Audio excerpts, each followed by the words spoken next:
یہ ایک تھوڑی ایموشنل صبر سے بھری اکیلی رہنے والی اسلامک لڑکی کی کہانی ہے جس میں عبادت، خاموشی اور سیلف کیئر، اسکن کیئر کو بھی عبادت کی طرح شامل ہے۔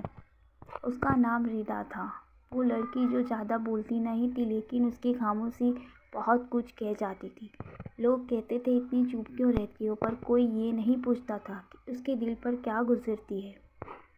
ردا اکیلی رہتی تھی اس لیے نہیں کہ اس کے پاس لوگ نہیں تھے، بلکہ اس لیے کہ ہر کوئی سمجھ نہیں سکتا تھا اس کے صبر کو۔ روز رات کو جب دنیا سو جاتی وہ اپنا وضو کرتی، نماز کے بعد اللہ سے باتیں کرتی، بنا شکایت، بس آنسوؤں کے ساتھ۔ اس کی دعا ہوتی تھی، یا اللہ لوگوں سے امید کم اور تجھ سے یقین زیادہ دے۔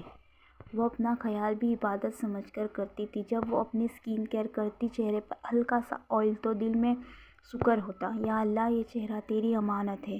اس کے لیے سیلف کیئر فیشن نہیں تھا، اپنی روح اور جسم دونوں کا احترام تھا۔ کبھی کبھی وہ شیشے کے سامنے خود کو دیکھتی اور ہلکی سی مسکراہٹ کے ساتھ کہتی، صبر کر ردا، اللہ سب دیکھ رہا ہے۔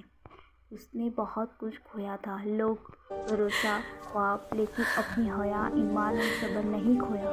لوگوں کو لگتا تھا وہ اسٹرانگ ہے، پر سچ یہ تھا کہ وہ روز اللہ کے سامنے ٹوٹ کر پھر جڑتی تھی، اور شاید یہی وجہ تھی کہ اللہ اسے خود سنبھال لیتا تھا۔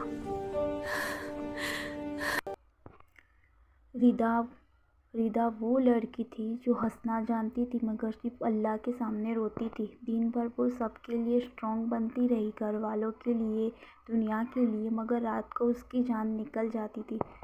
جب سجدے میں سر رکھتی تو اس کے لفظ نہیں نکلتے تھے، صرف آنسو بولتے تھے، یا اللہ تو جانتا ہے نا میں کیوں چپ ہوں، تو جانتا ہے نا مجھے کیوں اکیلا رہنا پسند ہے۔ اس نے اکیلا رہنا سیکھا کیونکہ ہر بار جب اس نے اپنا دل کھولا لوگوں نے اسے زخم دیے، اور وہ خاموشی سے اپنی زندگی جیتی تھی، نہ شکوہ نہ شور۔ اسکن کیئر اس کے لیے صرف چہرہ چمکنا نہیں تھا۔ جب وہ اپنا چہرہ صاف کرتی تو دل میں یہ سوچتی، جیسے میں اپنی اسکن کو صاف کر رہی ہوں، یا اللہ ویسے ہی میرے دل کو بھی صاف کر دے۔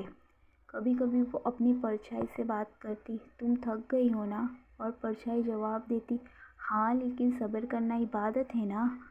اس نے بہت بار چاہا کہ کوئی اسے سمجھ لے بھی نہ بولے، مگر پھر اس نے سیکھ لیا کہ اللہ کا سمجھ لینا کافی ہوتا ہے۔ لوگوں کو اس کی خاموشی کمزوری لگتی تھی، مگر حقیقت یہ تھی کہ اس کی خاموشی نے اسے اللہ کے اور قریب کر دیا۔ اور ایک دن اس نے رو رو کر یہ کہنا چھوڑ دیا کہ یا اللہ مجھے سب دے دے، اور صرف یہ کہا، یا اللہ جو تو چاہے وہی میرے لیے بہتر بنا دے۔ اس دن سے ردا اکیلی نہیں رہی، کیونکہ جس کے ساتھ اللہ ہو اسے تنہائی نہیں ہوتی۔